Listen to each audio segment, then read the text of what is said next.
Kita tentang bagaimana Musa membuat patung ular tembaga ini juga adalah salah satu cerita yang sangat terkenal bagi setiap orang percaya, bagi setiap orang Kristen. Bahkan saking pentingnya peristiwa ini, kalau Bapak Ibu, pendeta-pendeta sudah kebanyakan mungkin yang sudah diberi kesempatan oleh Tuhan berziarah ke tanah perjanjian ya di Israel.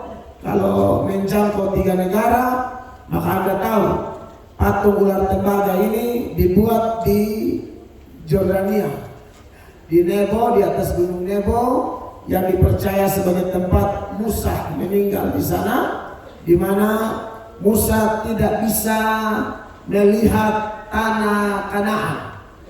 Padahal sudah capek-capek mengurus orang-orang tegar tengkuk dan tidak mudah jadi pemimpin dengan level seperti Musa. Karena kita tahu Bapak Ibu, kita yang pendeta kecil seperti ini saja, kita tahu bersama pendeta itu jemaat 10 masalah 10, jemaat 20 masalah 20. Jadi jangan mimpi jadi pendeta dengan jumlah jemaat banyak kalau tidak tahu dan tidak siap konsekuensi sebagai seorang pemimpin. Tidak mudah loh. Termasuk Bapak penjabat wali kota, Bapak sekda, pimpin orang sorong begitu banyak, itu tidak gampang. Jadi kalaupun kita mau kasih masukan seperti yang Pak sekda bilang, pejabat butuh firman, kasih masukanlah dengan tulus, kasih masukanlah sesuai firman, bukan sentimen politik yang mau menjatuhkan orang secara bodoh-bodoh. Tapi kalau kita memberi masukan dengan dasar firman, dengan dasar kasih, dengan doa, nah itu yang pemerintah butuh. Amin. Nah saudara-saudara, jadi akhirnya Musa kita tahu dia tidak bisa masuk tanah Kanaan. Apakah Musa masuk surga? Pasti. Pasti. Musa mati masuk surga. Buktinya 2 tokoh yang Tuhan izinkan hadir waktu Yesus mengalami transfigurasi di atas gunung Tabor itu, berubah wujud, itu adalah Musa dan Elia. Musa adalah perwakilan Taurat, Elia perwakilan para nabi, dan Yesus perwakilan perjanjian baru. Jadi lengkap itu, seluruh kitab suci diwakilkan oleh 3 tokoh spektakuler itu, yaitu Musa, Elia, dan Tuhan Yesus. Dan 3-tiganya pernah puasa 40 hari. Betul ya? Musa 40 hari waktu ambil 2 loh batu, 40 hari 40 malam tidak makan. Elia juga ketika melarikan diri dari Isabel juga begitu. Yesus di padang gurun pun demikian. Ya, artinya itu perkara istimewa. Kalau sekarang kan tidak ada perintah atau keharusan puasa 40 hari. Kalau di gereja kami 1 minggu 1 kali wajib puasa. Para pelayan apalagi itu wajib hukumnya puasa. Puasa itu adalah tindakan tahu diri sekaligus merendahkan diri. Tahu diri maksudnya pelayanan seperti ini, tampil di depan, itu bukan perkara gampang. Itu bukan perkara seperti orang sekuler, mereka sedang show di depan. Tidak, ini perkara kudus. Ini perkara demi kepentingan kerajaan Allah. Bahkan pada waktu ibadah dilakukan, pujian diangkat, Injil diberitakan, kita sedang ada dalam peperangan rohani. Maka tidak bisa asal niat, asal suka tampil. Tidak bisa begitu. Ya, tapi kalau puasa 40 hari, jelas itu tidak dipaksakan di Alkitab. Ya, saya pernah jelaskan atau saya tekankan bahwa ada bagian-bagian di kitab suci itu yang sifatnya cuma deskriptif. Deskriptif itu hanya menggambarkan peristiwa pada waktu itu dan kita tidak perlu mengikutinya. Tapi ada bagian-bagian firman yang bersifat didaktis. Didaktis itu bersifat rumus. Isinya ada 3, perintah, larangan, janji. Kalau dia perintahkan pergi beritakan Injil, udah taat aja itu. Perintah ampuni orang, taat. Itu rumus mutlak. Ya, apalagi kalau dia larang jangan berzina, ya jangan mencuri, yang jangan itu rumus. Tapi kalau dia janji, ketahuilah aku menyertai kamu. Percaya. Itu rumus tuh. Cari dahulu kerajaan Allah dan kebenarannya, semua kebutuhan kita ditambahkan. Percaya. Ada teolog yang mengatakan kalau orang Kristen ku hidup mengeluh miskin, susah terus. Cek dulu dia praktekkan Yohanes 6 ayat 33 secara sungguh-sungguh atau tidak. Kalau dia praktekkan, dia tidak mungkin kekurangan. Tidak mungkin. Itu rumus. Tapi ada yang bukan rumus. Jadi yang deskriptif itu ya, Tuhan Yesus jalan di atas air, tidak usah ikut. Itu ada di Alkitab atau tidak? Tidak usah ikut ya. Saudara jangan bilang Yesus jalan di atas air, maka saya juga mau. Maka ikan hiu dan buaya bilang, waduh puji Tuhan, hadiah Natal. Mereka baku rampas nana, cenere.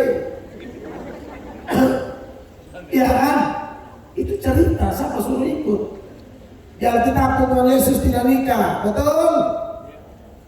Amin. Yang jomblo tahu saya ikutin. Jangan orang WhatsApp adek, kakak suka kok. Ada yang bilang kakak, Tuhan Yesus tidak nikah. Ya saya tidak mau nikah itu Tuhan Yesus menggaya. Siapa yang suruh? Iya kan?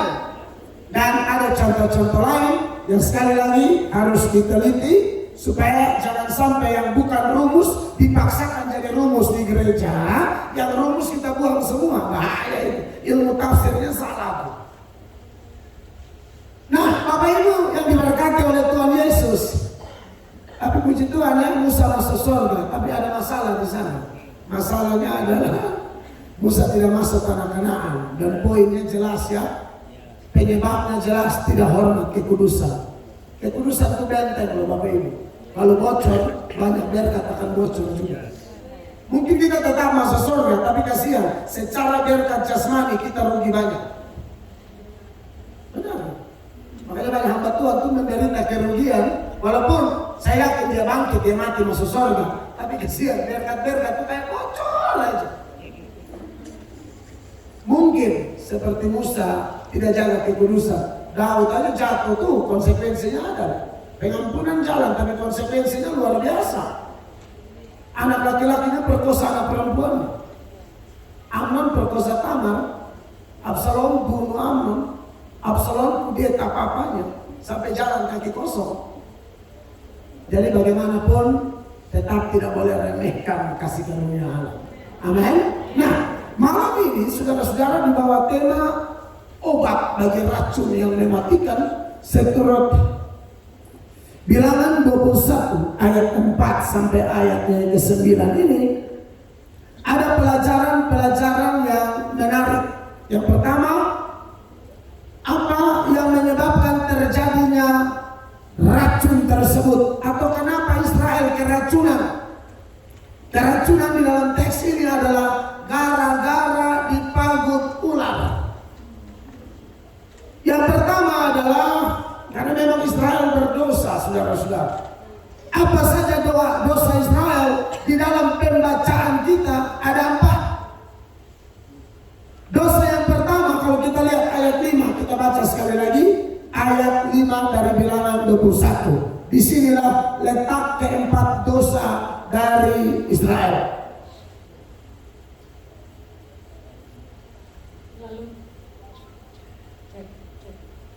Lalu mereka berkata-kata melawan Allah dan Musa, "Mengapa kamu memimpin kami keluar dari Mesir, supaya kami mati di padang gurun ini? Sebab di sini tidak ada roti dan tidak ada air, dan akan makanan hambar ini kami telah muak." Ya, saudara lihat ada dosa-dosa yang terjadi di sini yang berujung dengan penghukuman. Yang pertama adalah ayat ini berkata mereka berkata-kata melawan Allah. Itu dosa pertama. Mereka berkata-kata melawan Allah.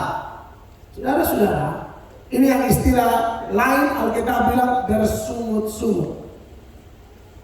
Beda mengeluh kepada Allah dan mengeluh tentang Allah. Itu dua hal yang berbeda. Kalau saudara ada beban lalu mengeluh kepada Tuhan, Tuhan aku sakit. sakit. Tuhan, suamiku tidak bertobat. Tuhan, aku dikejar-kejar operasi. Ini contoh saja. Itu namanya mengeluh kepada Allah. Itu tidak dosa selama tidak berlebihan dan tidak menjadi orang yang ditipu setan, di mana kita lebih membesar-besarkan masalah daripada membesarkan Allah. Ya, itu masih bisa ditoleransi, yaitu mengeluh kepada Allah. Tapi kalau mengeluh tentang Allah itu dosa. Mengeluh tentang Allah adalah satu sikap sungut-sungut yang isinya menganggap Allah salah bikin keputusan. Allah salah merancangkan sesuatu bagi hidupku. Itu dia punya nama, mengeluh tentang Allah. Kenapa begini? Itu mengeluh tentang Allah. Kalau kami di NTT bilang, aduh Tuhan aduh. Ya. Ini orang-orang yang mengeluh tentang Allah. Saudara dengar, masalah kita itu sudah sangat berat. Sungut-sungut itu akan semakin memperberat masalah yang kita hadapi. Makanya kenapa Alkitab bilang kalau ada masalah latih diri mengucap syukur. Itu akan memperingan masalah yang kita hadapi, baik sakit penyakit, masalah keuangan, masalah rumah tangga, tantangan dalam pelayanan, tantangan dalam bisnis, tantangan dalam berumah tangga. Kalau melatih diri mengucap syukur dalam segala hal, baik suka maupun duka, enak tidak enak, sakit sehat, untung rugi, itu akan membuat kita semakin mampu menghadapi masalah seberat apapun, karena kita dilatih untuk berkata dan percaya Allahku jauh lebih besar dari masalah sebesar apapun yang sedang aku alami atau yang akan aku alami. Tetapi kalau orang mulai bersungut-sungut, berkata-kata melawan Allah, protes rencana Allah, protes firman Allah, dan lain sebagainya. Nah, ini bahaya. Kadang-kadang dia bersungut-sungut tentang dirinya, kadang-kadang dia bersungut-sungut tentang orang lain. Tapi yang salah tanpa dia sadari, dia kelihatannya marah orang, tapi sebenarnya dia sedang protes Tuhan Allah. Hidupnya menderita terus, tapi dia lihat kok tetangganya semakin diberkati. Dia mulai iri hati, dia mulai kepahitan. Dan orang yang suka iri hati model begitu, ya, iri hati itu akan membunuh kamu. Iri hati, sakit hati model begitu, orang seringkali dia kira dengan dia sakit hati, dia iri hati, lalu gara-gara sakit hati, iri hati, dia mulai gosip keliling dengan tujuan menjatuhkan orang itu. Dia pikir dengan melakukan itu, orang itu tambah hancur. Salah, saudara.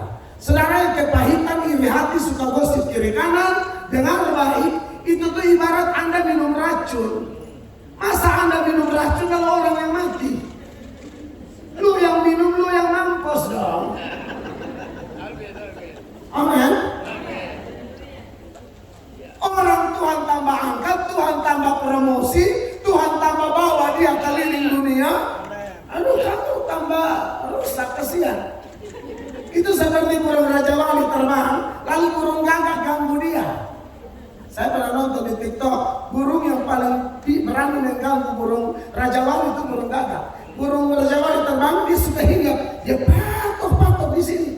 Tapi Raja Wali tambah terbang, sampai menembus atmosfer, sampai dia kehabisan oksigen, dia jatuh sendiri. Tolong dong anak-anak Tuhan di Sorong, jadi kayak Raja Wali, jangan kayak burung gagak.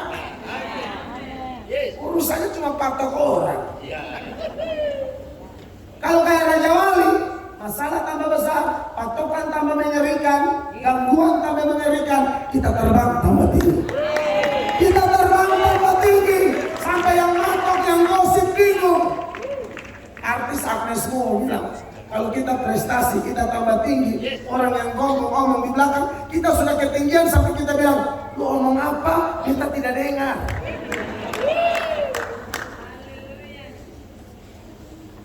udah level kemana-mana masih gonggong-gonggong yang tidak perlu kayak anjing. Gonggong-gonggong.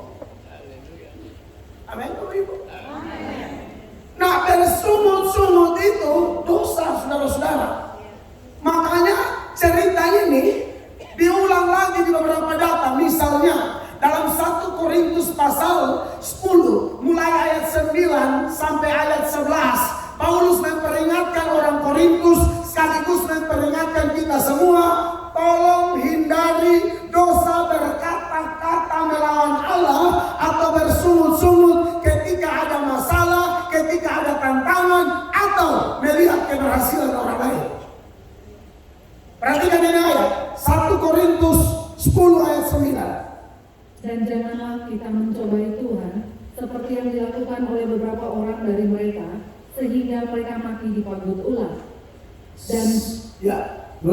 Dan janganlah bersungut-sungut seperti yang dilakukan oleh beberapa orang dari mereka, sehingga mereka dibinasakan oleh malaikat maut. Ya, saudara tahu ini semua ditulis untuk apa? Untuk kita memperingatkan kita di seluruh dunia, termasuk yang di Saudi. Dan kalau ini khotbah nanti Pak Sekretaris ini ada tuh akan diposting di channel saya. Jadi yang nonton di channel saya juga nanti kau juga tolong bacanya. Semuanya ini telah menimpa mereka sebagai contoh dan dituliskan untuk menjadi peringatan bagi kita yang hidup pada waktu di mana zaman akhir telah tiba. Berarti kita sekarang juga ini dosa tidak main-main. Ya. Orang kalau suka bersungut-sungut, suka mempersalahkan sana sini tanpa dia sadari, kelihatannya dipersalahkan suami, kadang kelihatan dipersalahkan istri. Ya. Tapi kalau tarik-tarik yang paling dia salahkan itu Tuhan. Kenapa dapat istri begini? Saudara, itu istri kau pikir muncul dari pohon beringin? Itu Tuhan yang cipta, Tuhan sudah atur sebelum dunia dijadikan, orang sudah ada jodoh-jodohnya. Sekurang-kurangnya suami Anda, sekurang-kurangnya istri Anda, ya sudah, pikulah salib ini. Amin. Jangan seperti Adam dong. Tuhan tanya Hawa, kenapa? Tuhan tanya Adam, kenapa ini bisa dosa begini? Perempuan yang kau tempatkan, bukan hanya itu dia kasih salah Hawa saja. Kau bisa kasih perempuan lain, kan? Itu pengertian sama. Kau kasih perempuan sial begini nih, yang akhirnya kita semua hancur. Bapak-bapak, kalau Anda terlalu kecewa dengan istri Anda tanpa dasar, kalau kecewa kritisi membangun, ya itu yang diharapkan dari sebuah rumah tangga. Bukan kecewa sampai berharap bisa suami ini mati cepat gitu. Makanya dia mulai suka lagu rohani, tapi lagunya lebih ke irama atau liriknya itu pembunuhan. Suami lewat dia menyanyi lagu, Tuhan angkat dirinya lebih cepat, lebih baik. Saudara-saudara yang dikasihi oleh Tuhan Yesus Kristus, ini perlu kita perhatikan. Kadang-kadang kita sungut-sungut kayak begitu, ya. Saya didik istri dan anak-anak. Sebelum kita pimpin orang banyak dalam rumah, kita didik dulu. Anak saya yang 4 orang itu, yang namanya canggih-canggih, aneh bin ajaib, bikin heboh seantero jagat raya itu.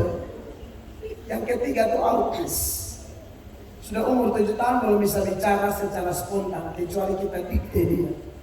Karena autis dia suka motoriknya tuh saraf-sarafnya ada yang bermasalah, dan kita lagi terapi.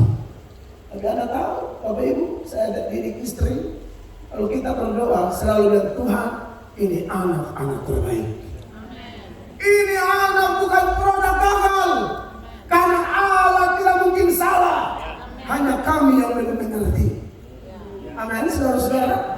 Allah tidak pernah salah, saudara-saudara. Kenapa banyak orang yang segala Tuhan itu dari pihak yang salah. Kenapa saya muka begini? Kenapa rumah begini? Kenapa begini? Kenapa begitu? Kenapa? Saudara tahu, waktu Anda banyak bertanya begitu sampai ada kemarahan, itu pihak yang paling Anda salahkan itu Tuhan. Karena kita sedang bicara dosa Israel yang pertama dalam Bilangan 21 ayat 5 ini adalah berkata-kata melawan Allah. Jaga mulutmu. Jangan mulutmu bawa engkau pada bencana, saudara-saudara. Makanya kita bilang belajar bersyukur, belajar bersyukur, belajar bersyukur. Termasuk buat semua tantangan yang kita hadapi. Karena percayalah, Anda dan saya harus akui, kita tidak pernah lebih bijak dari Tuhan Allah. Petrus sebagai contoh baru dipuji. Gara-gara waktu di Kaisarea Filipi itu, Tuhan Yesus bilang sama murid-murid, menurut kata orang saya siapa? Lalu mereka bilang, oh ada yang bilang salah satu nabi, ada yang bilang Elia, Yohanes Pembaptis, Yeremia dan lain sebagainya. Lalu Yesus bilang, iya tapi kalau menurut kalian saya siapa? Semua tenang. Petrus yang ngomong, engkau Mesias, anak Allah yang Maha Tinggi. Yesus bilang apa? Berbahagialah kau Simon bin Yunus, karena bukan manusia yang menyatakan itu kepadamu, tapi Bapa yang menyatakan. Di atas batu karang ini akan kudirikan gerejaku, jemaatku, dan alam maut tidak bisa ganggu gugat. Kalau alam maut saya tidak bisa, apalagi cuma alam syah dan lain-lain tidak bisa. Oh itu tidak bisa. Gereja itu didirikan di atas batu karang yang teguh.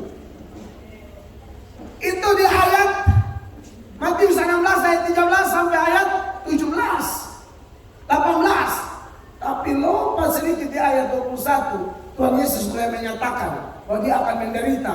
Anda tahu Petrus responnya satu-satunya orang yang tegur, tarik baru tegur lagi. Matius 16, 21, 22.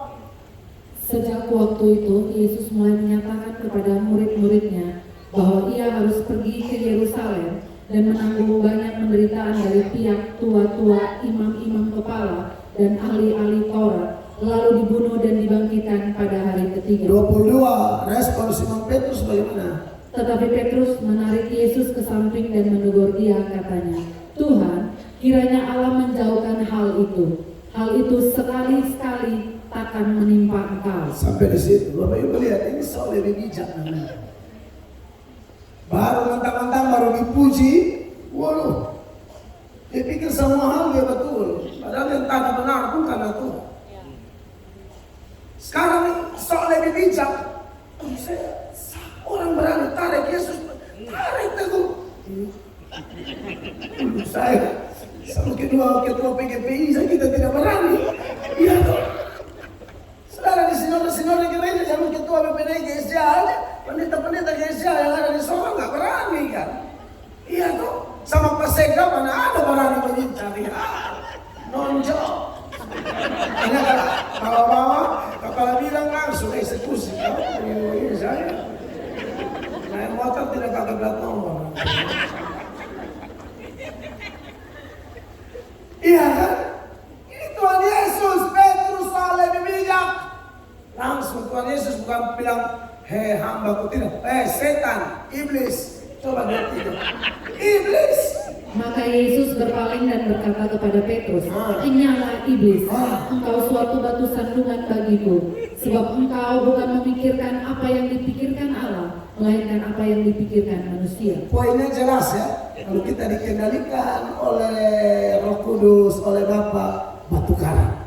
Kalau kita mulai sok tahu, batu sandungan. Sekarang itu dua batu memang berbeda, sama-sama kepada Petrus. Tadi baru disebut batu karang, sekarang jadi batu sandungan. Ketika sok tahu, ketika salah ngomong, ketika sok pintar, sok bijak, batu sandungan. Amin, Bapak Ibu. Amin. Jadi kalau berkata-kata kepada suami itu tolong jaga ini.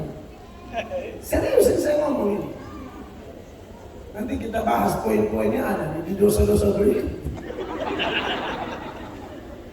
Suami juga siap-siap. Besok saya pulang. Nah, saudara-saudara yang diberkati oleh Tuhan Yesus, teguran keras. Tapi percayalah, kata-kata keras Yesus ini tidak membuktikan bahwa Yesus tidak cinta Petrus. Amin. Kadang-kadang orang lihat pendeta khotbah keras, karena dalam khotbahnya, hei setan, langsung bilang, pendeta bahaya. Yesus ngomong ini. iblis. Bukan asal bunyi ini, karena memang Petrus perlu dikasih tahu, lu punya modal, ini setan kuasai lu. Saya ini pendeta yang paling banyak mengeluarkan kata ini kalau pas memang kondisinya harus omong-omong. Masa sudah sembah berhala begitu macam kita masuk di anak Tuhan, anak setan kau.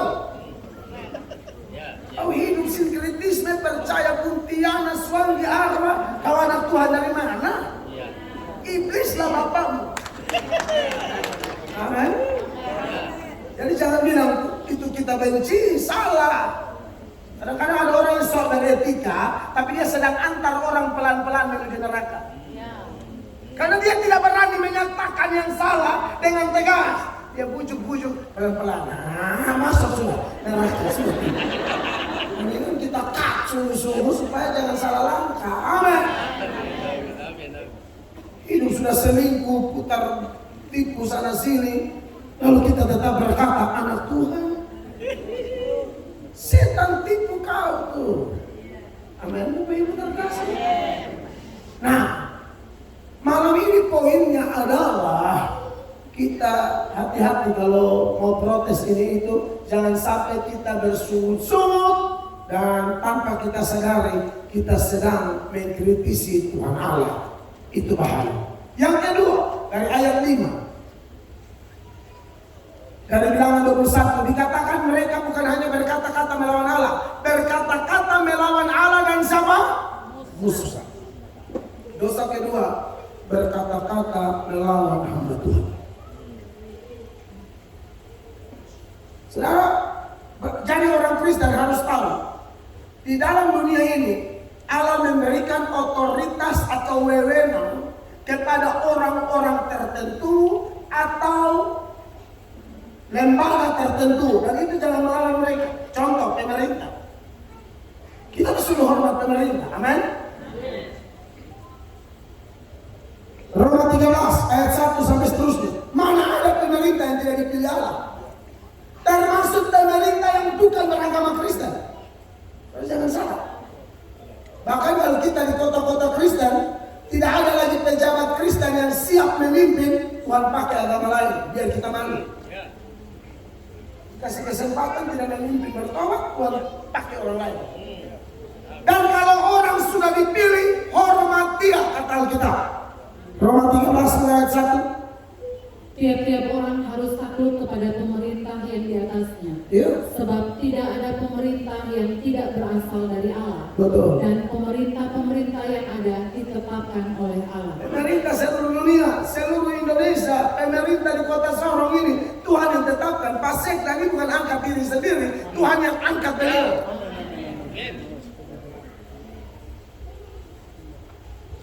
Siapa lagi? Kalau dalam rumah, otoritasnya itu ada di suami. Ibu, itu yang saya bilang tadi, dosa berikut ini. Secara hakikat, suami dan istri itu tidak ada lebih rendah, tidak ada lebih tinggi. Karena hakikat atau jenis makhluknya sama-sama manusia. Kalau dari jenis makhluk tidak ada lebih tinggi, tidak ada lebih rendah. Tapi soal peran, fungsi demi keteraturan Allah putuskan suami kepala. Maka istri yang baik harus tunduk kepada suami. Amin. Efesus 5 ayat 22 bilang apa? Hai istri, tunduklah kepada suamimu di dalam Tuhan. Istri Indonesia Timur ini beberapa bukan tunduk, tanduk. Dia bukan roh kudus, roh kerbau. Orang yang tetekan tonggo, tonggo itu ya tanduk, suka buat tonggo. Tidak hormat suaminya. Kadang-kadang di depan orang dia cara teriak suaminya, kalau kayak suami ini orang tidak ada harga. Kamu baca Alkitab tidak? Tuhan kasih otoritas khusus di pribadi yang bernama suami. Amin.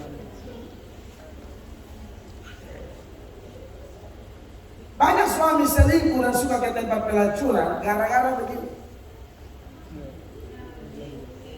Di rumah dia tidak mendapatkan hormat dan kelembutan, sapaan, sapaan atau sambutan yang menyejukkan hati itu dia tidak dapat di rumah. Kalau di tempat pelacuran, dia dapat. Baru dari jauh, Mbak sudah panggil, Mas. Itu tuh kayak tua jalan.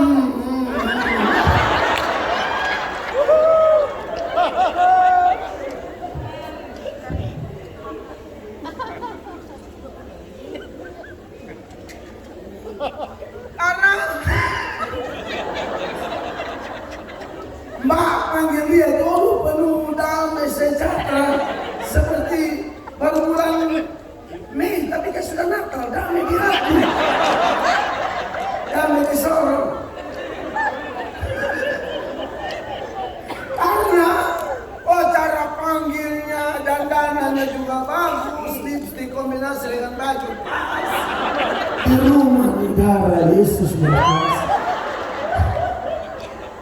Cara panggilnya sudah tidak enak, dandanan pun kayak tentara pemberontak.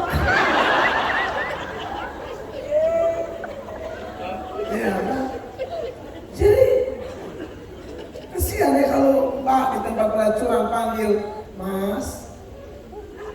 Enak kan? Ini pun tidak. Wow! Batu-batuan semangat kami di sini, cerita politik putar balik kok tidak ada hasil sama sekali. Dia menang di kota Papua. Oh, tepuk apa? Kami sudah teriak tuh. Kasihan.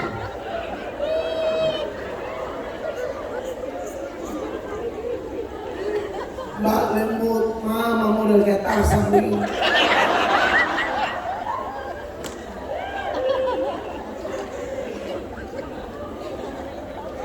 Makanya kalau dalam rohani lebih baik satu hari di pelataran Tuhan.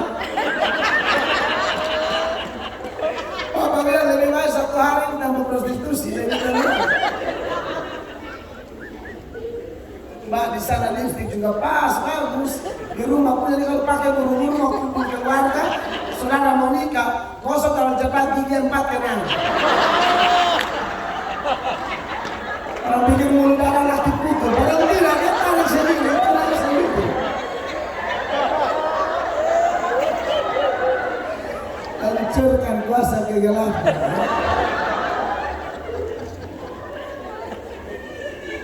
Jadi ada orang-orang, di rumah ada orang tua, anak-anak muda. Salah satu kunci berkat supaya kau bahagia dan panjang umur selagi masih di dunia, hormat orang tua. Anak-anak Kristen tolong ya. Saya pernah ditelepon oleh orang tua tertentu dan berkata, Pak Pendeta, saya tidak mau anak saya melayani lagi dengan Pak Pendeta. Saya tanya, ada ajaran yang sesat kah? Tidak Pak, dia di gereja hebat, di pelayanan hebat, lompat sama mau tembus plafon semuanya. Tapi di rumah kami satu kata dia 1000 kata.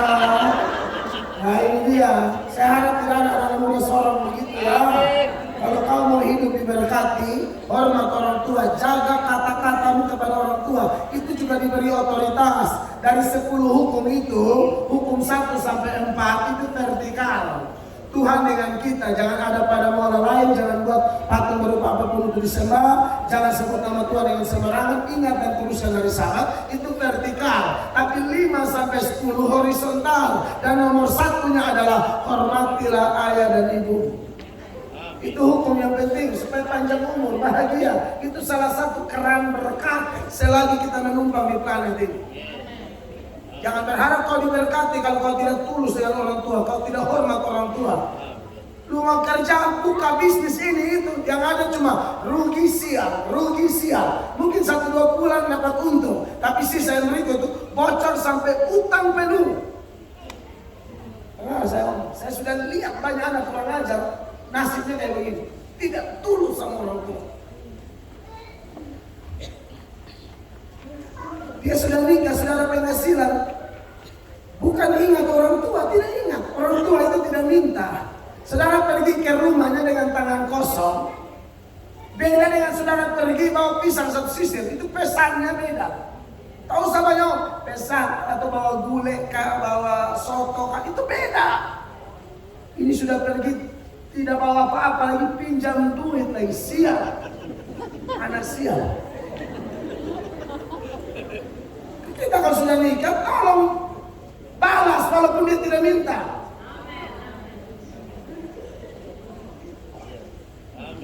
Orang tua ngomong ikut. Pacaran dengan siapa, bawa ke rumah, orang tua lihat dulu. Dia tuh, kamu belum pernah ada di posisi dia sudah lewat posisi kau.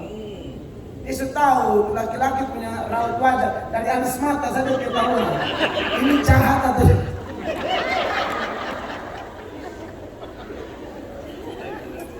saya tidak tahu orang tua di Papua ya. Kalian kata itu dia bilang bawa dulu mama dia. Pas keluar dia bilang dari itu laki-laki punya muka KDRT. Percaya kau tahu saya mulu. Laki-laki muka kayak polisi-polisi India, Tuan Takur, Tuan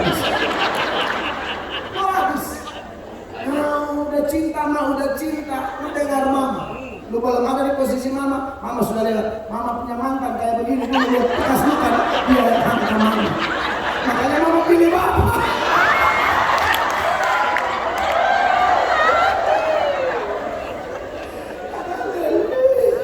Mama dapat bapak, dapat mama tenang. Dengan mama punya mantan tuh, terbang sini buka, pindah di sini buka, pindah di sini. Hantar.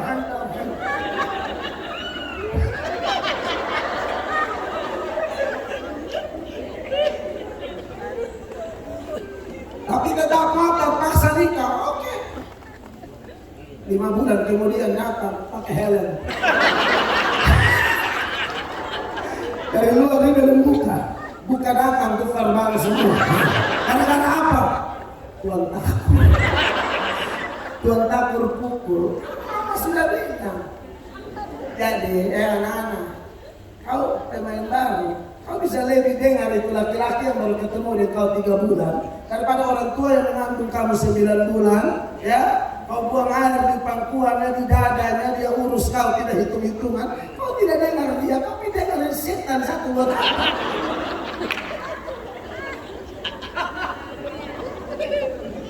Ini orang tua yang putus kayu batu, istilah kami di NTT.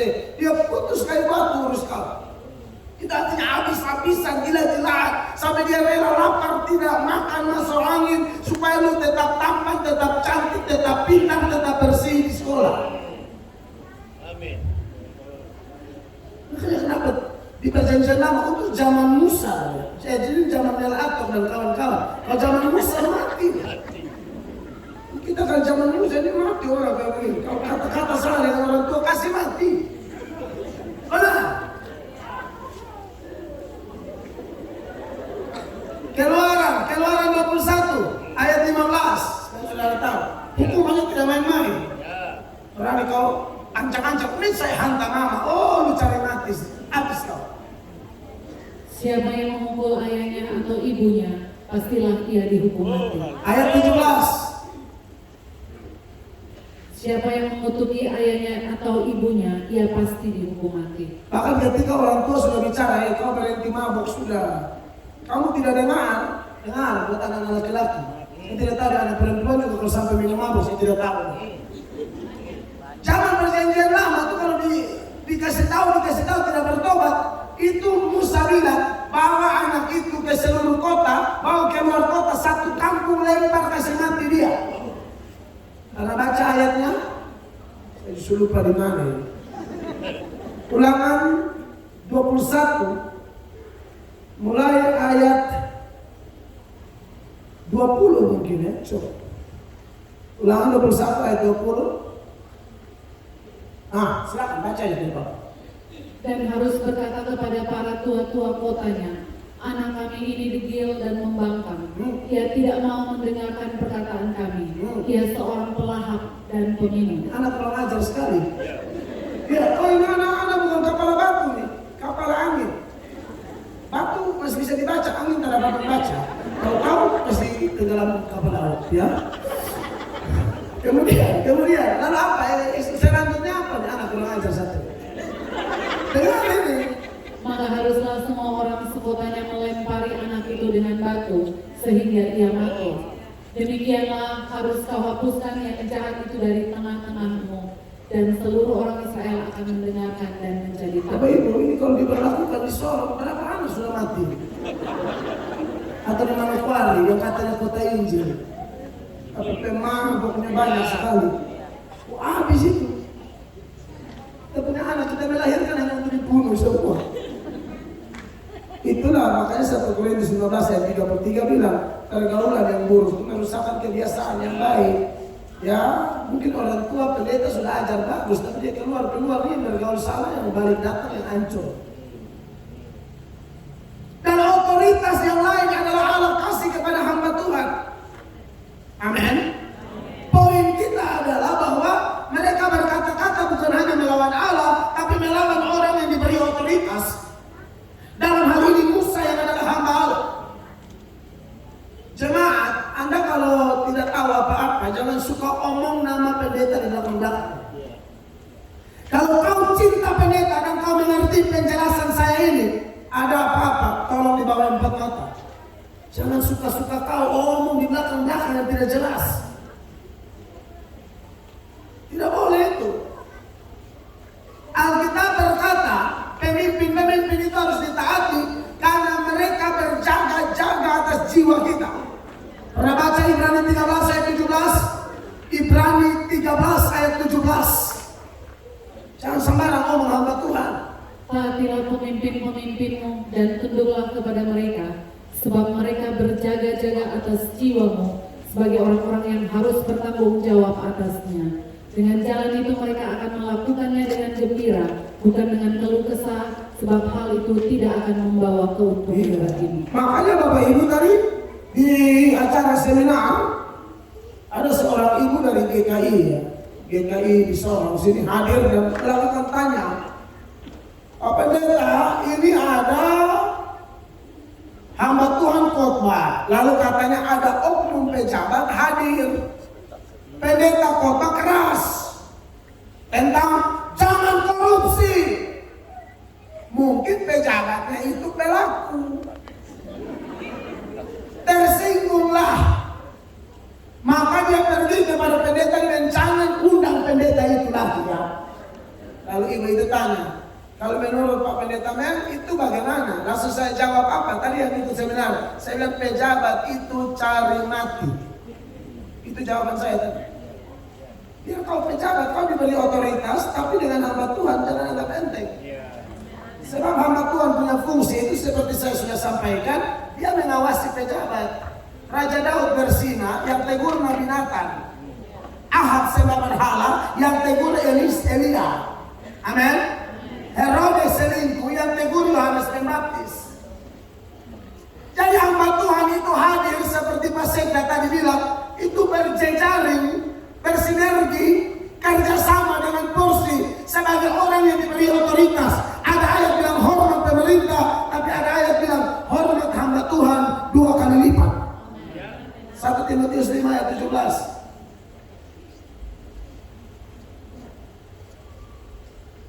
Perhatikan.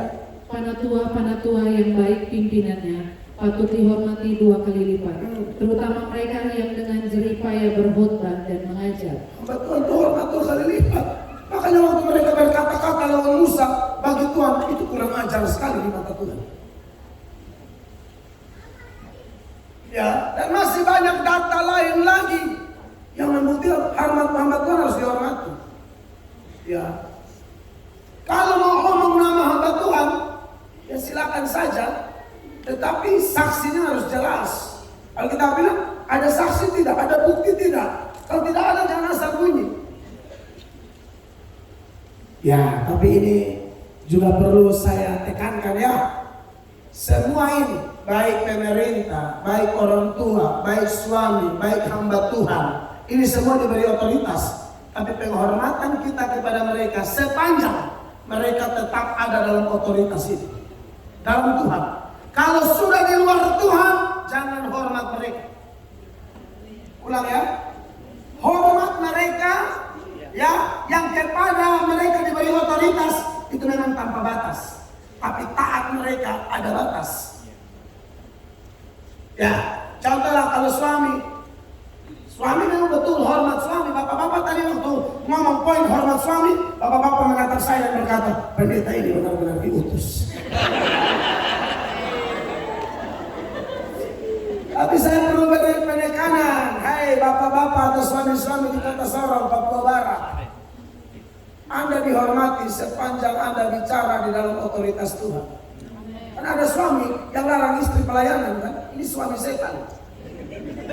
Kau punya istri pergi pelayanan, salah di mana? Kau punya istri ikut doa puasa menjadi pendoa demi keutuhan keluargamu. Ada loh suami yang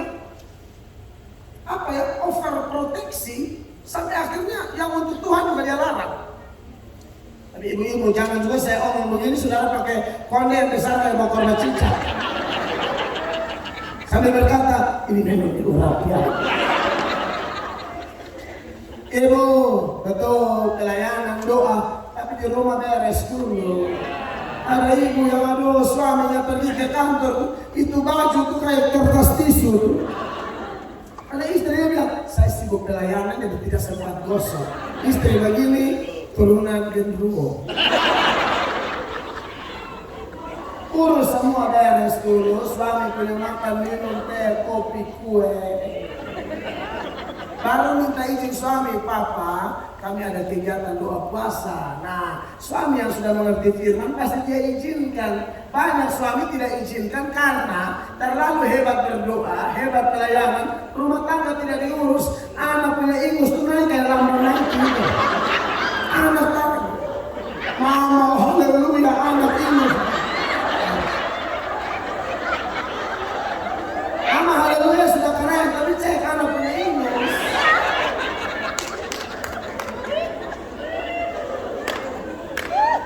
Ini kita ngomong fakta di lapangan. Suami pulang kantor, dia tidak ada karena sementara suami di kantor lagi rendam pakaian, lagi rendam pakaian, mau cuci, orang telepon, dia speaker, halo bagaimana? Kita ada pelayanan di Biak, mau ikut? Oke. Tidak jemur lagi, tidak jemur, langsung berangkat ke Biak. Suami pulang, ini pakaian masih rendam, pusat tinggi mau mati. Saya posisi Biak dalam rangka bagi kemuliaan Allah. Tapi kau cuci kasih habis dulu. Ini langsung Biak, saya yang semua. Istri dari ini pulang taruh ini bisa lagi kucap dia.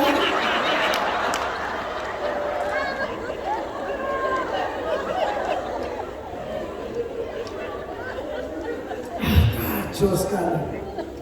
Tapi di sini tidak ada ibu-ibu di Sorong di wajah-wajahnya wow. Hanya Tuhan yang tahu.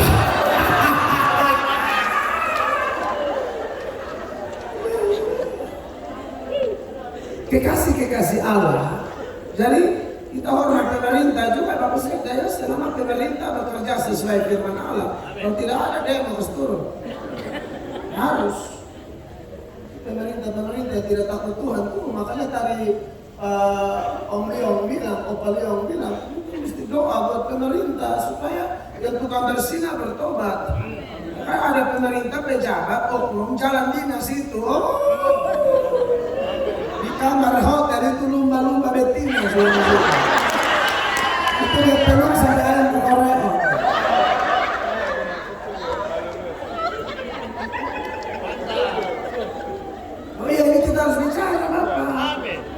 Pejabat dulu belum ada uang, belum ada pangkat, belum ada kedudukan, setia sama istri. Ya, istri doakan dia putus kayu batu, ibadah sungguh-sungguh, mulai ada duit, ada pangkat, ada kedudukan, dia tidak teladani Yusuf, Daniel, Sadrak, Mesak, Abednego yang notabene dikasih jabatan tetap karakternya karakter Tuhan. Yang godly karakter. Tapi ini tidak. Aduh. Mulai goyangannya kemana-mana, kancing buka terus. Bekas tujuh itu pohon kelem.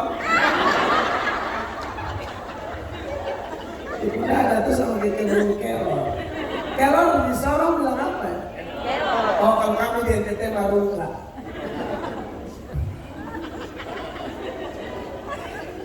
Mulai goyangannya mulai aneh. Termasuk pendeta loh. Jangan, kamu tenang, saya hantar kita dulu. Jadi begini, dan pikir dari pejabat kita kesini kalau pendeta lolos, oh tidak. Pendeta juga ada yang STNK, sudah tua nakal kembali.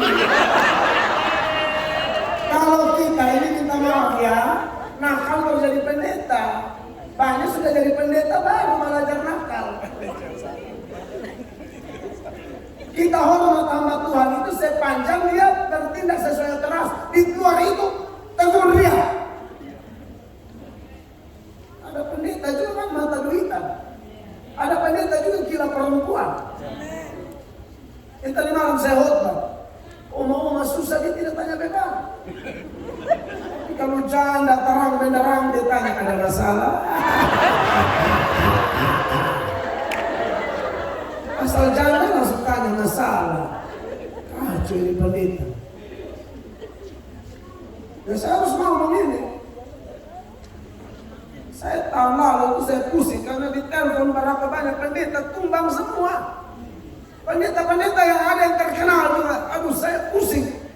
Kenapa nih kawan-kawan pendeta mulai gila begini? Bilang karunia pelepasan. Lepas bukan lepas setan. Lepas orang berpakaian semua.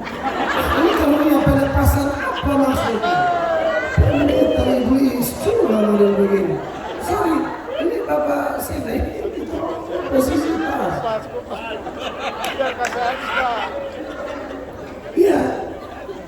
Gara-gara dulu karena sudah mulai terkenal jadi star syndrome, sudah mulai sok-sok bikin diri kayak selebritis gitu, jadi mulai bodoh. Ya kira dia hebat, kita harus tahu diri dong, kita cuma budak. Kita tidak pernah cari popularitas, Tuhan promosi ya ikut aja, tapi tetap naik bersama sikap hati yang sama, hati hamba, submit, penaklukan diri pada Tuhan.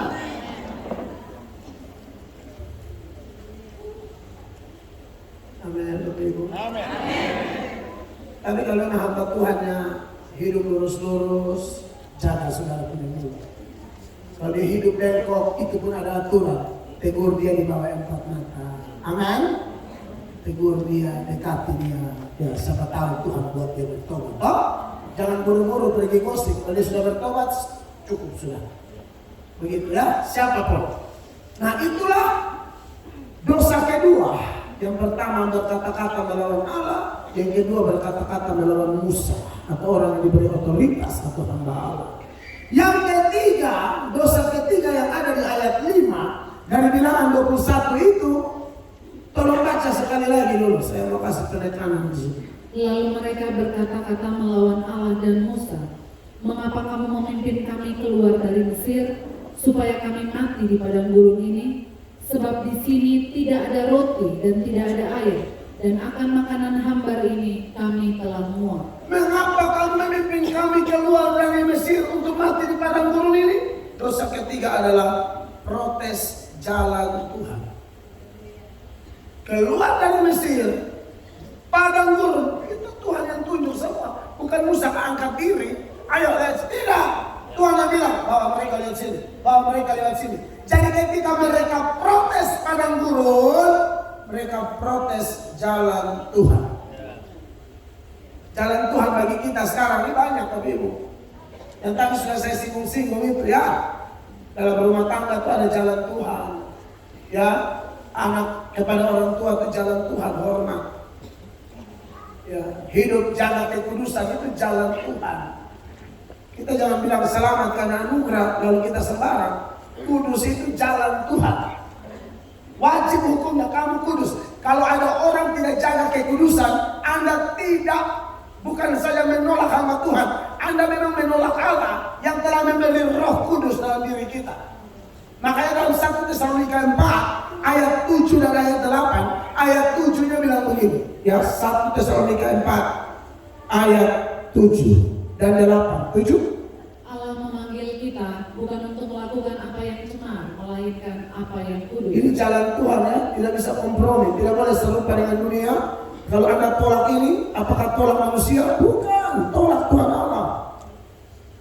8. Karena itu, siapa yang menolak ini bukanlah menolak manusia, melainkan menolak Allah yang telah memberikan juga Roh-Nya yang kudus kepada kami. Iya, rumah tangga harus kudus, masa muda harus kudus, pelayanan harus kudus, pejabat harus jaga kekudusan. Karena ikan itu busuk dari kepala duluan. Kalau tidak jaga kekudusan Tuhan dalam hidup, sekali lagi itu adalah benteng yang sudah hancur, bencana mulai datang beramai-ramai dalam hidup kita. Oleh karena itu, Bapak Ibu, jemaat di kota Sorong yang diberkati oleh Tuhan Yesus Kristus, sekali lagi jangan protes jalan-jalan Tuhan. Sebab kalau protes jalan Tuhan nanti kita yang susah. Amin. Jalan-jalan Allah itu Allah berikan kepada kita dengan tujuan supaya hidup kita terus berkenan. Kita tidak boleh jadi serupa dengan dunia. Berubahlah oleh kebaharuan budimu. Serahkanlah tubuhmu sebagai persembahan yang hidup, yang kudus dan yang berkenan kepada Allah. Itu adalah ibadahmu yang sejati, kata Paulus kepada jemaat di Roma. Kita jangan jadi Kristen bunglon. Jadi Kristen itu ikan laut. Kalau bunglon, kena di mana warna begitu? Kuning dia kuning, merah dia merah, hijau dia hijau, abu-abu dia abu-abu, coklat dia coklat. Di gereja, di pelayanan, di KKR dia bisa menyembah Allah, tapi di luar dari mulut yang sama dia bisa maki orang. Itu harus hati-hati. Kalau ikan laut, sekalipun ambil dari laut, tapi kalau goreng ikan tetap siram garam. Kenapa? Dagingnya tidak otomatis asin, sekalipun dia dari laut. Kita di dunia ini, dunia tambah jahat, tapi anak-anak Tuhan harus bercahaya. Seperti bintang-bintang kata Alkitab. Itu jalan Tuhan bagi kita. Jadi jangan protes jalan Tuhan ya, atau jangan protes firman Allah. Sebab siapa protes firman Allah, Alkitab berkata kamu akan tanggung akibatnya. Jadi khotbah yang disampaikan ini, Tuhan sedang kasih tahu jalan-jalan Tuhan. Untuk rumah tangga begini, untuk masa muda begini, untuk seorang suami begini, untuk seorang istri begini, untuk seorang hamba Tuhan begini. Jangan protes firman Allah yang sudah dinyatakan dengan bukti yang jelas dalam pimpinan Roh Kudus. Jangan protes celaka. Amsal 13 ayat 13. Ayat itu mengingatkan kita ya, bahwa kalau tidak hormat firman Allah, itu konsekuensinya tidak main-main. Siapa meremehkan firman, ia akan menanggung akibatnya. Tetapi siapa taat kepada perintah akan menerima balasan. Saya bersyukur ya, saya khotbah di Sorong ini. Sejauh mata memandang saya lihat kiri kanan di gedung ini, gedung yang megah ini, tidak ada orang tidur. Di beberapa kota tuh saya mesti darah tinggi gara-gara tidur. Pendeta ada khotbah mau kasih tahu jalan Tuhan, tidur. Tidur, benar-benar tidur dia sampai keluar dari barisan. Maksudnya kan kursinya ada barisan, dia sudah tidur sampai keluar. Saya khotbah di GBI di Surabaya. Saya bilang, luruskan barisan dulu. Kamu keluar sudah terlalu jauh, luruskan. Hamba Tuhan ada kasih tahu jalan-jalan Tuhan. Jemaat di Sorong, terima kasih ya. Kalau meremehkan firman tanggung akibat masalah. Tapi ada yang begini. Dia tidak mengantuk, mata menyala. Tapi dari rumah tadi sudah kunci hatinya. Untuk hal-hal tertentu, ibarat di hatinya ada banyak ruangan, dia sudah tutup. Kalau dia bahas selingkuh, saya kunci. Kalau bahas penabur, saya tidak peduli. Kalau dia bahas korupsi, saya kunci. Kalau dia bahas gosip, saya kunci. Karena dia mau dengar yang lain. Kalau dia omong lucu, nah itu baru betul. Tapi kalau dia tegur dosa saya kunci. Orang begini pun jenis orang yang akan kena musibah karena Anda tidak mendengar jalan-jalan Tuhan. Seperti di zaman Zakaria, ada orang-orang yang kayak begini. Tuhan sampaikan firman melalui hambanya, mereka bikin tuli diri, bikin keras hati, lintangkan bahu dan lain sebagainya. Zakaria 7 ayat 11 sebagai pembanding. Perhatikan. Tetapi mereka tidak mau menghiraukan. Dilintangkannya bahunya untuk melawan dan ditulikan telinganya supaya jangan mendengar. Orang-orang jahat sekali, tidak mau dengar jalan Tuhan. Ya. Kemudian ayat 12. Mereka membuat hati mereka keras seperti batu amril, supaya jangan mendengar pengajaran dan firman yang disampaikan Tuhan semesta alam melalui rohnya dengan perantaran para nabi yang dahulu. Oleh sebab itu datang murka yang hebat daripada Tuhan. Datang murka tuli diri. Saudara punya mata menyala, puji Tuhan. Tapi ini sekarang masalahnya siapa punya hati yang terbuka? Sungguh-sungguh saya tidak tahu. Saya hanya memberi warning supaya jangan sampai ada orang yang kunci-kunci hati di sini. Murka pasti datang, dengar Bapak Ibu, murka datang. Nah murka datangnya Anda mau lari ke mana? Mau lari ke Pasekda? Mau lari ke ketua PGPI? Maksudnya mau lari kepada manusia? Kami itu ada waktu di mana handphone mati, quality time, istirahat, tidak mau diganggu. Lari ke keluarga juga bosan. Kau terus. Datang leher miring pinjam uang, kau terus. Pendeta terbatas, pejabat terbatas, kerabat juga sudah terbatas. Telepon teman, posisi Raja Ampat, aduh, tidak bisa ketemu. Kau mau lari ke mana? Kiri kanan sudah, mau lari ke atas. Inilah salah satu sifat Allah yang perlu diketahui. Allah itu bukan cuma suci, Allah itu adil. Kalau saudara dipanggil, saudara bikin tuli diri, Anda panggil kembali, Tuhan bikin tuli diri. Coba lihat ayat 13 ya.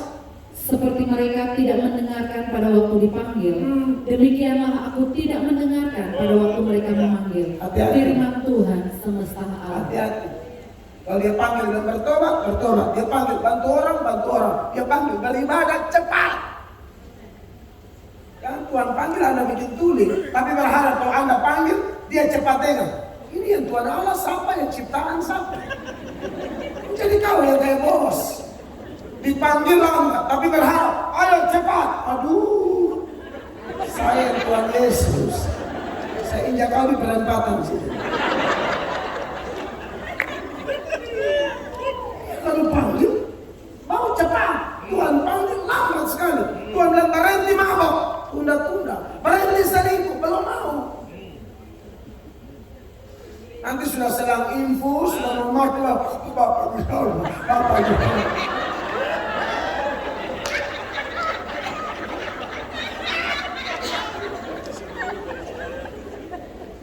One day the door to be closed. Satu hari pintu akan ditutup. Anda berteriak sampai mati, Yesus tutup pintu dan berkata, aku tidak kenal kamu. Kau panggil sampai mati. Dan sekarang kalau dia panggil, ayo bertobat, lebih baik datang. Amin.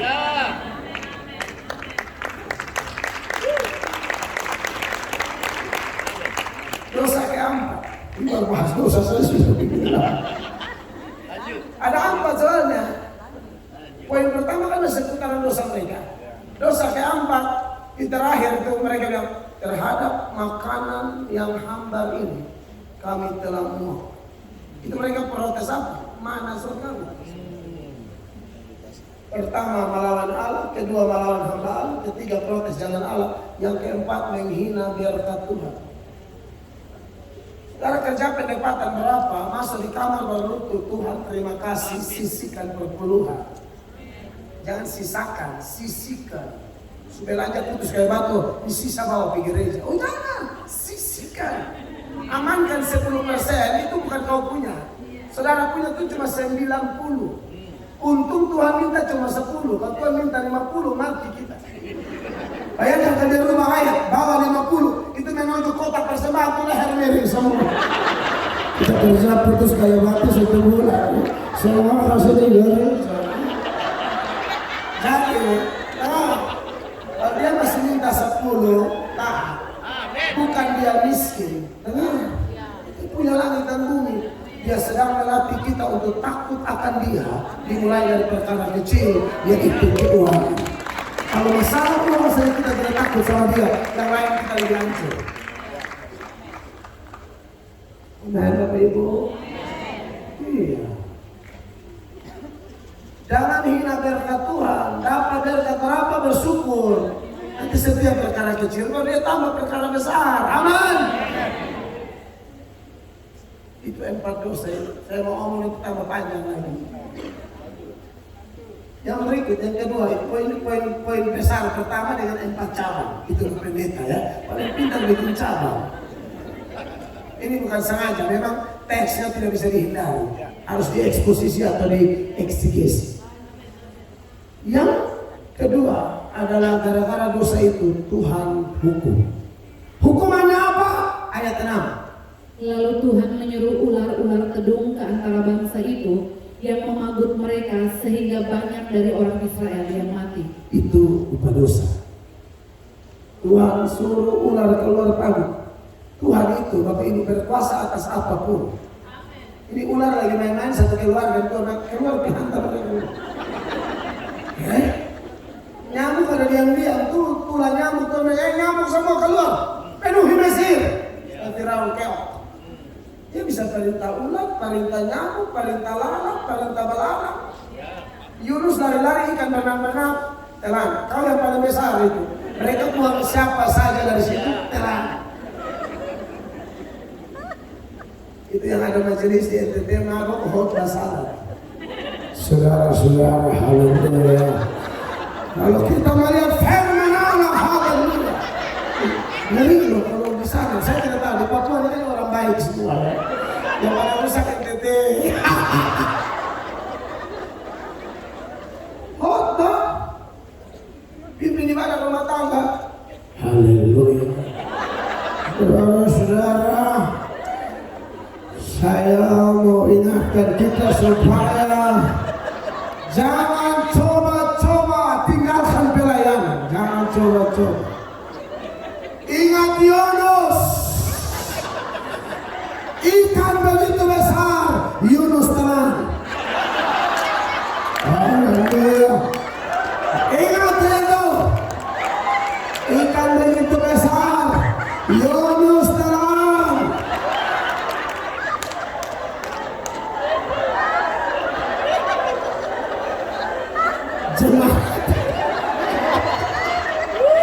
Jemaatnya Pak Majelis periksa kembali dulu.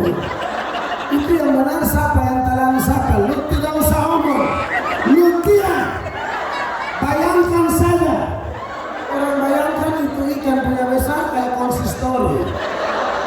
Itu Yunus, itu bukan ikan kembung atau ikan sarden yang pakai terigu di satu kali telan. Ikan besar. Yunus telan, terbalik. Ikan telan Yunus, mabok punya kerja, Yunus telan ikan. Coba.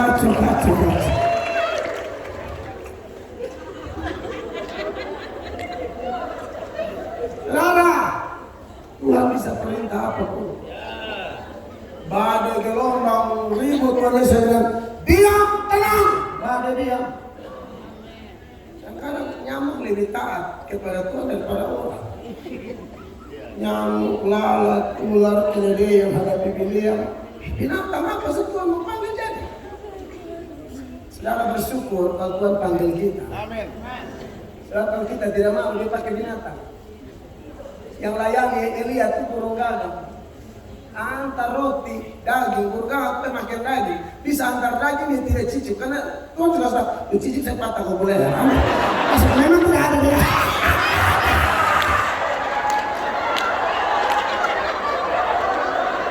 Ini saya berimajinasi saja. Perintah surga itu jelas. Kalau bawa ke jalan mau korek-korek di jalan, mau keluar dari semua. Kalau kita lulus saya isi pica semua. Dia burung gagak antar roti daging. Anda lihat itu. Amin. Yesus masuk Yerusalem. Orang taruh daun palem, kayu, kain, menunggangi keledai muda. Orang berteriak, Hosana bagi anak Daud, tidak berkati dia yang datang dalam nama Tuhan. Rohaniwan, iri hati semua bilang apa? Yesus, suruh mereka diam dulu. Yesus, hei, mereka diam, batu-batu berteriak. Lalu tidak puji Tuhan. Tuhan bisa pakai binatang, pakai batu.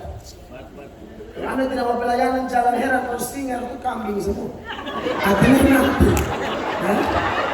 Permusik itu kura-kura semua. Yang khotbah badak. Kalau Anda manusia tidak mau lagi, yang pegang kamera jerapah semua. Siapa yang bilang Allah tidak bisa? Amin. Yang panitia babi semua. Bisa saja. Bisa saja. Ya. Penari tambor untuk kelinci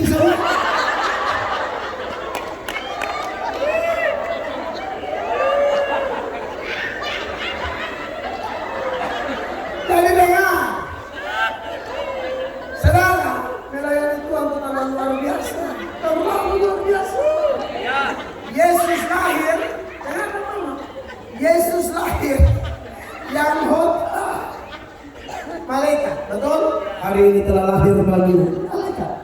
Yesus bangkit yang khotbah malaikat, dia telah bangkit.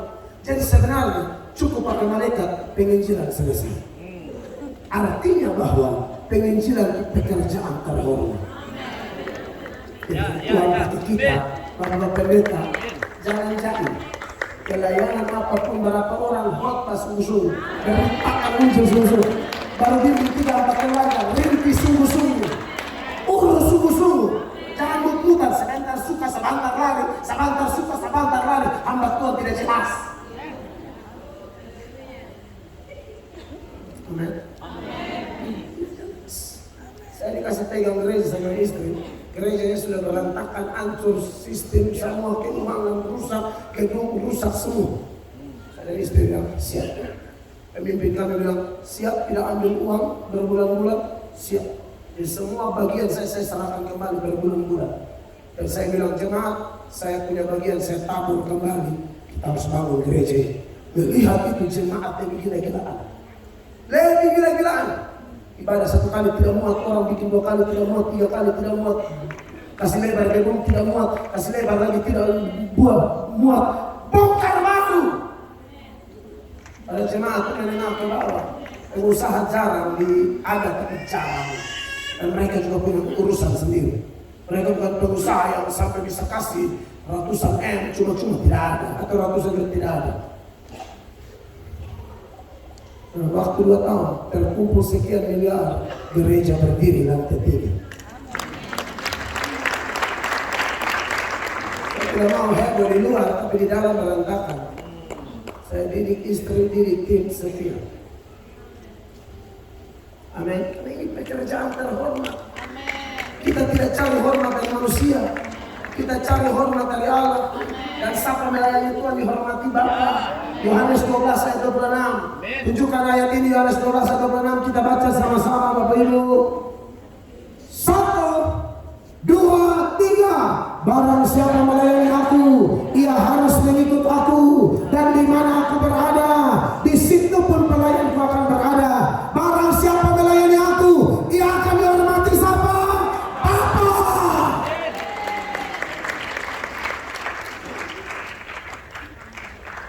Jadi kita pelayanan cari hormat dari surga, bukan dari dunia. Amin. Ini bukan hanya bicara pendeta, semua saudara yang mendukung gembala Anda melayani di gereja Anda masing-masing, termasuk dalam urusan membersihkan gereja. Sudah tahu setiap Sabtu sudah ada ibu-ibu dan bapak-bapak yang lapor kami, Bapak kami mau izin bikin bersih gereja. Hati saya diberkati. Hormat selama ini tidak sia-sia. Jadi tempat parkir kami itu kan pakai keramik juga, ada keramik kasar. Setiap Sabtu ibu-ibu itu yang ada suami, ada anak, ada urusan sendiri.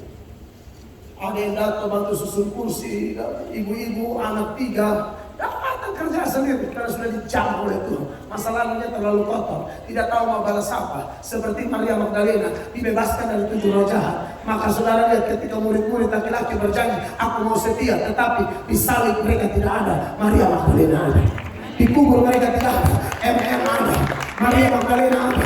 Dan dia orang pertama yang lihat Yesus nama. Kenapa? Dia dibebaskan dari 7 roh jahat. Bapak Ibu, kita bukan hanya dibebaskan dari 7 roh jahat, kita dibebaskan dari neraka. Harusnya kita lebih dahsyat.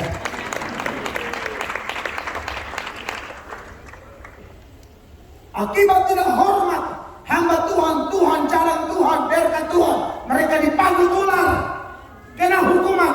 Jangan sampai kita kena hukuman karena menunda-nunda panggilan Allah. Tapi yang ketiga, Tuhan kasih solusi. Mereka sadar, mereka rendah hati, dan akhirnya solusi datang. Ini sudah mau habis ini. Tenang, beberapa muka? Oh tidak ya. Ayat 7. Kemudian datanglah bangsa itu mendapatkan Musa dan berkata, kami telah berdosa, sebab kami berkata-kata melawan Tuhan dan engkau. Ya. Berdoalah kepada Tuhan, supaya dijauhkannya ular-ular ini daripada kami. Lalu Musa berdoa untuk bangsa itu. Ya, lalu Tuhan bilang apa sama Musa? Maka berfirmanlah Tuhan kepada Musa, buatlah ular tedung dan taruhlah itu pada sebuah tiang. maka setiap orang yang terpaku jika ia melihatnya akan tetap hidup. Ya. Lalu Musa membuat ular tembaga dan menaruhnya pada sebuah tiang. Maka jika seseorang dipagut ular dan ia memandang kepada ular tembaga itu, tetaplah ia hidup. Perhatikan hal terakhir ini, ada yang menarik dari solusi yang Tuhan beri. Solusi yang Tuhan beri kadang-kadang tidak masuk akal. Orang lagi keracunan, dipagut, ini kok hubungan apa ini? Hanya lihat ini patung. Tanya dokter mana? Ibu dokter yang panitia mana? Ibu dokter, ini hubungannya apa coba ini? Lagi keracunan, lalu pendeta lihat sound system. Contoh ini kita kasih konteks sekarang. Tatap sound system 3 jam. Sembuh tidak malah mati. Orang kalau keracunan cepat ke dokter, infus kiri kanan, kasih obat ini itu. Kalau yang tradisional, keracunan ular ke daerah kami, minum minyak kelapa baru. Itu cepat, dia menolong. Katanya sudah banyak yang keracunan baik di pagut ular atau orang taruh racun di minuman, itu minum kalau minyak kelapa baru, harus minta maaf, dia muntah keluar semua. Ini tidak minum minyak kelapa, tidak apa-apa. Lihat ini patung ular tembaga. Saudara, Tuhan punya solusi, tidak harus masuk akal kita. Dia pinjam perahu Petrus, dia khotbah. Habis khotbah, dia dan Petrus bertolak. Tuhan, kami ini dari malam sudah cari ikan. Nah, lo masuk ke logik karena Tuhan Yesus ini beda profesi sama Petrus. Petrus ini anak-anak memang anak pantai nelayan. Yesus ini kan anak-anak mebel. Mebel. Bukan kayu. Ada usaha mebel kecil-kecilan kan punya Yusuf. Diwariskan Tuhan Yesus yang urus. Serius. Ini anak mebel. Datang, sok tahu soal dunia perikanan dan pantai nelayan. Petrus jagonya. Dan menurut penelitian Anda yang sudah ke Israel, kalau Anda putar-putar 2 jam di dalam Galilea, disuruh tebar jalan kan, tidak akan dapat. Kenapa? Siang hari itu ikan di dasar semua. Ikan itu ada malam. Itu pun malam tidak dapat, apalagi siang. Jadi tidak masuk otak. Tapi karena guru yang suruh, sudah kami tarik. Tarik sampai mabuk. Allah yang kita sembah bukan Allah yang buta dan tua. Petrus kasih pinjam perahunya, fasilitas cari makan jadi mimbar. Anda yang buka rumah untuk ibadah, kasih mobil untuk pelayanan. Anda dengar ini khotbah, dia bukan Allah yang buta dan tua. Tak usah minta, tak usah dikte dia tahu membalas Anda tepat pada waktu. Jadi jangan hitung-hitung untuk berapa, rugi berapa. Kalau urusan menabur untuk Tuhan, tabur saja dengan sepenuh hati. Anda lihat sorga tingkap-tingkap dibukakan begitu. Petrus tarik sampai mabuk. Tuhan suruh apa? Ikut saja. Amin. Tidak perlu masuk akal. Ada jenis ketaatan biasa, tapi ada jenis ketaatan namanya ketaatan berisiko. Abraham tinggalkan semua tuh. Panggil menuju mana? Abraham ikut aja. Diberkati. Logika saya orang kaya, orang berduit di orang kasih pindah ke Haran juga masih berduit. Tuhan suruh tinggalkan. Abraham kan 2 kali dipanggil. Saudara-saudara, Tuhan punya solusi terhadap tidak masuk akal. Amin. Sama seperti Tuhan Yesus menjadi solusi bagi kita. Dan yang berikut, solusi Tuhan itu dalam cerita ini cuma satu. Ular tembaga, titik. Jangan coba-coba yang sudah keracunan. Apa bisa ganti ular emas? Kau mati di situ. Kalau sudah pasang apa kau ikut saja. Tidak ada jalan lain. Jalan cuma satu. Ular tembaga. Sekarang kita gali lebih dalam. Melambangkan siapakah ular ini? Yohanes 3 ayat 14-15. Ini melambangkan ini. Mari kita baca sama-sama, perhatikan ayat 14. 1, 2, 3. Dan sama seperti Musa meninggikan ular di padang gurun, demikian juga anak manusia harus ditinggikan. Ternyata ini adalah tipos atau tipe penggambaran dari Kristus. Sebagaimana ular itu adalah jalan yang tidak masuk akal. Seringkali banyak orang sekarang juga bilang apa? berita tentang salib adalah kebodohan. Dan mereka rasa tidak masuk akal. Kristen itu agama apa? Agama sembah manusia. Hei, kita bukan sembah manusia. Mereka itu angkat manusia jadi Tuhan. Salah. Kristen itu sembah Yesus. Itu Tuhan jadi manusia. Tuhan itu jadi mimbar juga dia bisa. Dia maha kuasa. Kenapa tidak bisa jadi manusia? Kenapa kau aneh? Tapi ya sudah, itu manusia duniawi yang tidak ada roh, selalu melihat Injil sebagai bodoh. 1 Korintus 1 ayat 18 bilang apa di sana? 1 Korintus 1 ayat 18, dapat baca. Sebab pemberitaan tentang salib memang adalah kebodohan bagi mereka yang akan binasa. Tapi bagi kita yang diselamatkan, pemberitaan itu adalah kebodohan. Berita pertama yang mulia bagi Tuhan. Orang lain bilang bodoh, menurut kita itu hebat. Tapi kita gali dulu, kenapa mereka bilang bodoh? Mereka duniawi, mereka tidak ada roh Tuhan. 1 Korintus 2 ayat 18. Tetapi manusia duniawi tidak menerima apa yang berasal dari roh Allah. Yes. Karena hal itu baginya adalah suatu kebodohan. Betul. Dan ia tidak dapat memahaminya, sebab hal itu hanya dapat dinilai secara rohani. Mereka yang kelihatan pintar, hebat, fasilitas dunia, rumah mewah, mobil mewah, tapi mereka tolak Yesus.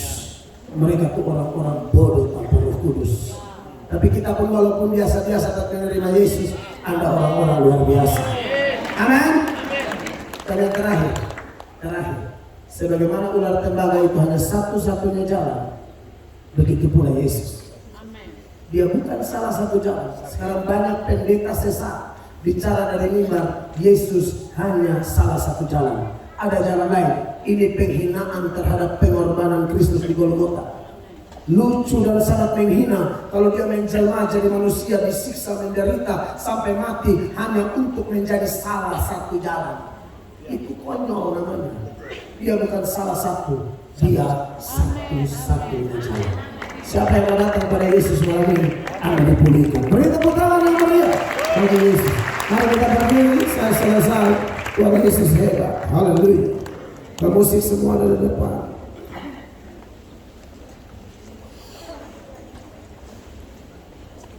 Tuhan baik, Tuhan baik. Wah, jam 9 ya. Luar biasa. Tuhan baik. Kita angkat pujian Kidung Jemaat ya. Mampirlah dengar doaku, Yesus